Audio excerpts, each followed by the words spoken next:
참 예수님, 예, 갑자기 한파가 이렇게 오고 있습니다. 우리 갑자기 추워질 때 굉장히 조심하셔야 됩니다. 갑자기 더워지는 날은 위험하지 않은데 갑자기 추워지는 날은 위험합니다. 왜냐하면 우리 숨구멍, 땅구멍이 우리는 피부 호흡을 안 하는 동물로 알려져 있지만 사실은 이 피부 3차 신경이 이 열기를 굉장히 민감한 겁니다. 저희 신경이. 근데 이 더운 쪽으로 갈 때는 괜찮습니다. 이 땅구멍이 닫혀 있는 대로 더위가 오면 땅구멍이 열리면서 이제 몸에 있는 노폐물이 밖으로 나가게끔 땀으로 이렇게 설계가 잘 돼 있는데, 문제는 갑자기 추워지는 게 되면은 미처 아주 추울 때일수록 점점 땅구멍이 좁아지거든요.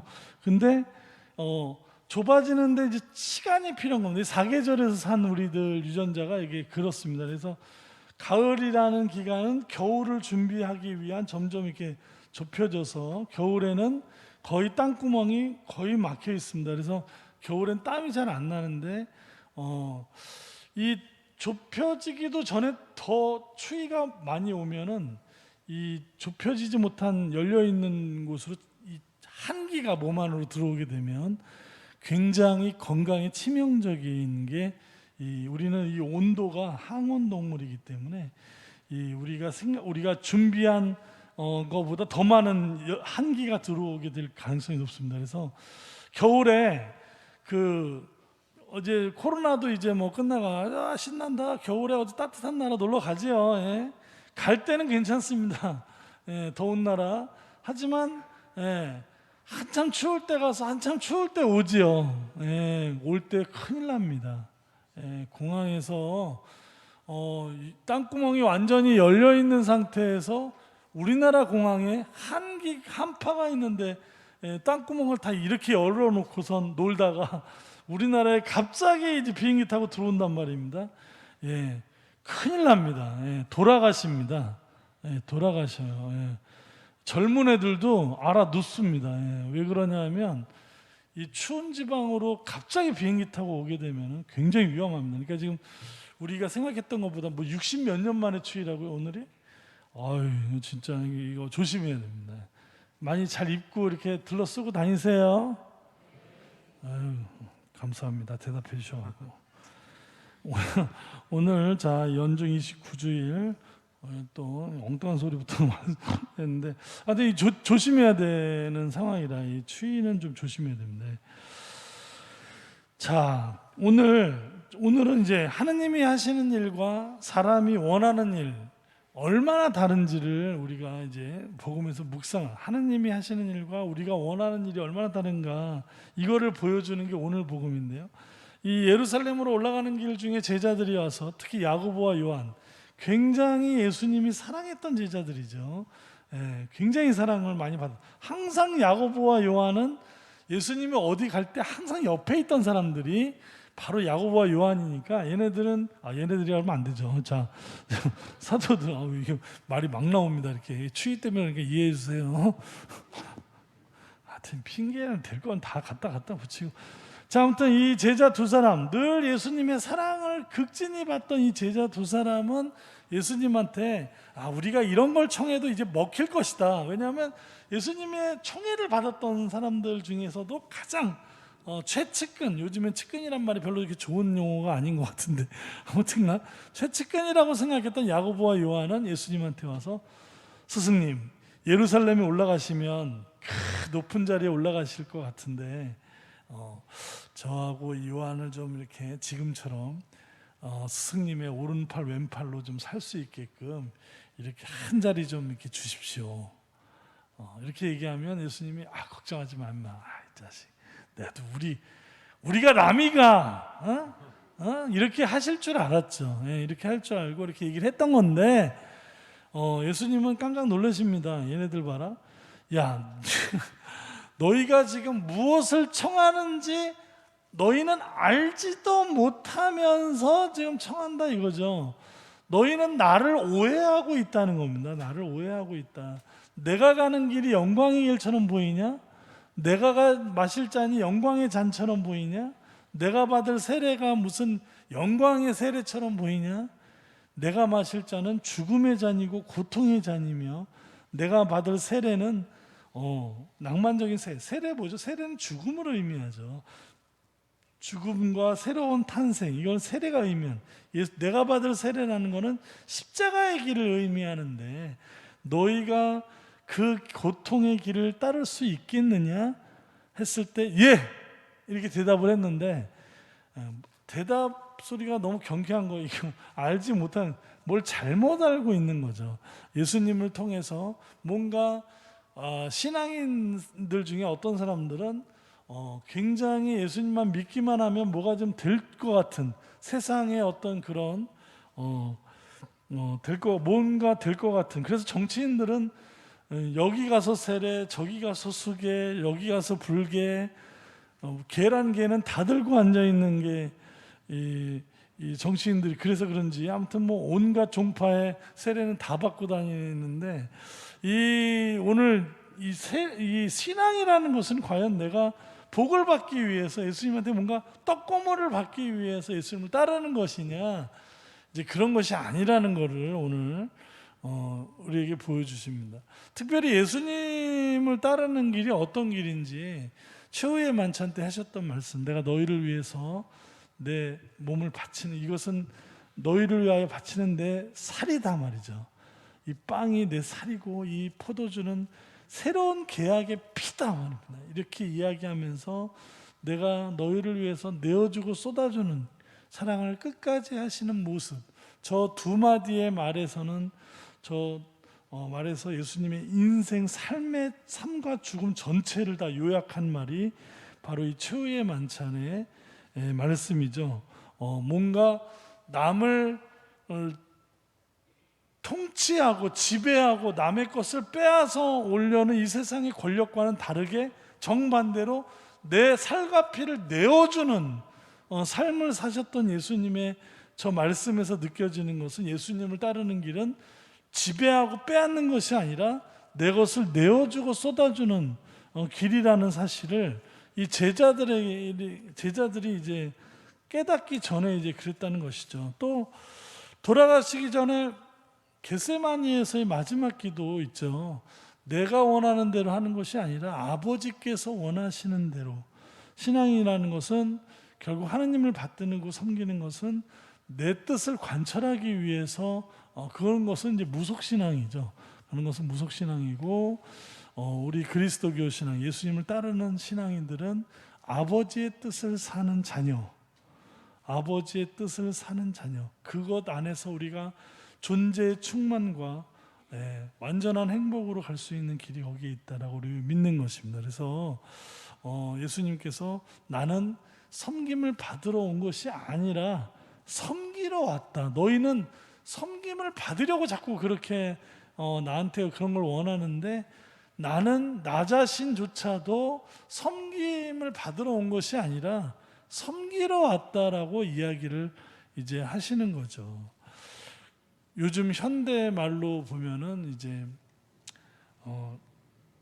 사람을 지배하는 것이 아니라 존중하고 가르치는 것이 아니라 경청이죠. 경청은 뭐죠? 경청은 그냥 남의 말을 듣는 것이 아니라 말하는 사람의 마음과 생각까지 읽어낼 수 있는, 존중이 깔려 있지 않으면 경청이 되지 않죠.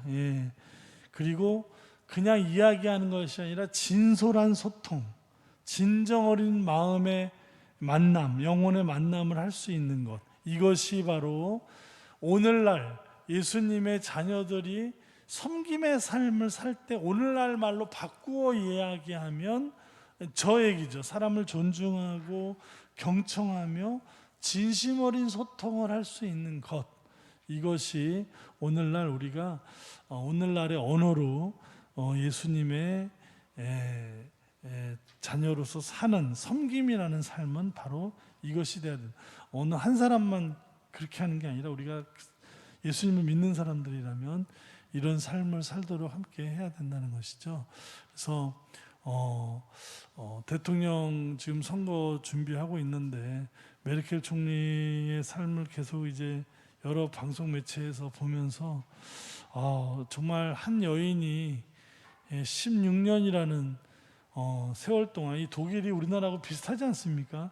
통일된 이후로 굉장히 어려움을 많이 겪었던 이 독일을 유럽의 최강국으로 만드는 과정, 또 유럽 전체를 이끌었죠. 유럽의 수많은 문제들 앞에서, 수많은 위기들 앞에서 이 정말 신중하고 이 엄마의 마음으로 정말 이 정치를 돌보는 마음, 자기를 희생해서 돌보는 마음, 마더. 그래서 무띠라 그래? 엄마라고 그러죠. 독일 사람들은 메르켈 총리를 엄마라고 부르는 그 모습에서 야, 우리나라 정치는 언제 저런 모습을 갖추게 될까?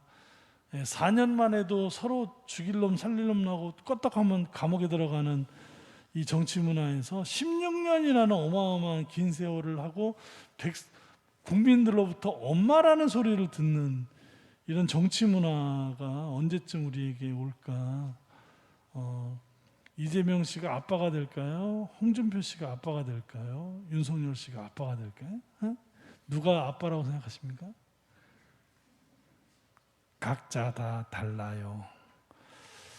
하여튼 그런 문화가 우리나라에 그냥 돈만 있어서 잘 먹고 잘 사는 나라, 정신 문화나 이런 정치 문화는 세속적인 나라, 그런 나라 어떤 나라입니까? 굉장히 야만스러운 나라죠. 돈밖에 모르는, 잘 살긴 하는데 정신이 빈곤한 나라, 그렇지 않습니까? 돈만 있는 나라. 잘못하면 우리나라가 돈만 있고 그냥 뭐 그럴듯한 문화 하나 뭐 이렇게 하지만 사실 그 문화 안에는 정신적 가치가 빈곤한, 화려함으로만 포장된, 잘못하면 그런 아주 야만적인 나라가 될 수 있다는 거.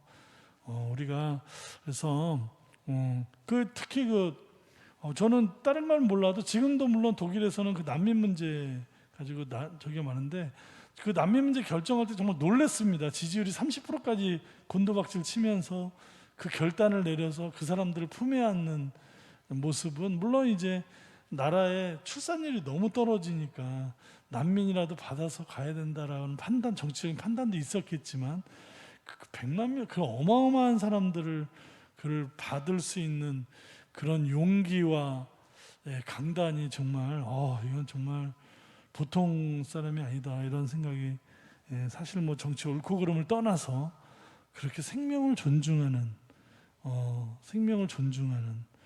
그 기독당이 가톨릭 교회가 중심이 된 당이라는 거 아세요?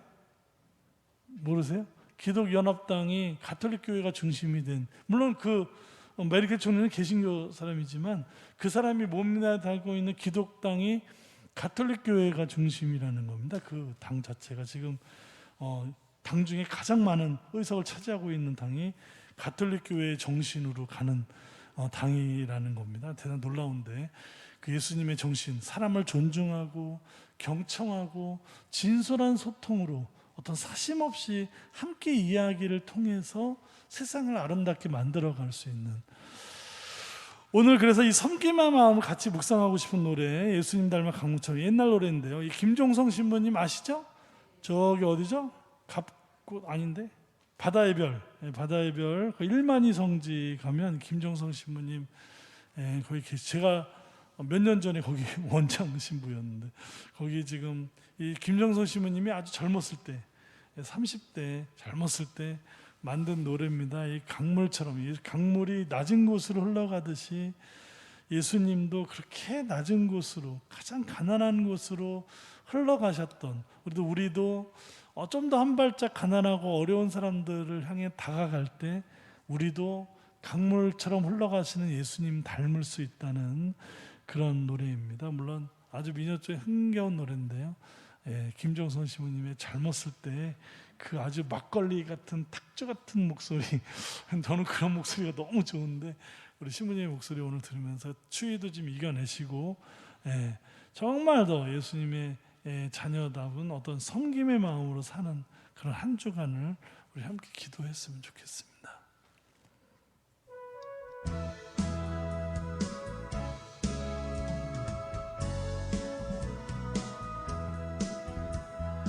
나의 주님은 흐르는 강물처럼 자기보다 더 낮은 그곳을 향하여 흘러 언제까지나 흘러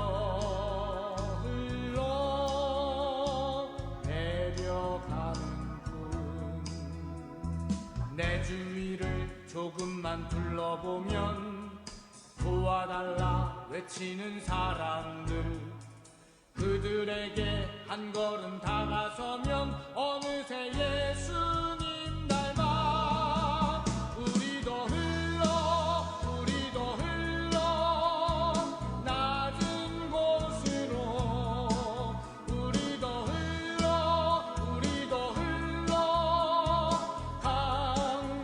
강물처럼 우리도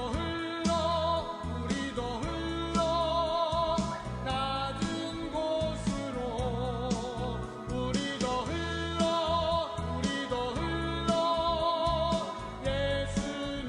예수님처럼. 내 주위를 조금만 둘러보면 사랑을 기다리는 사람들, 그들에게 한 걸음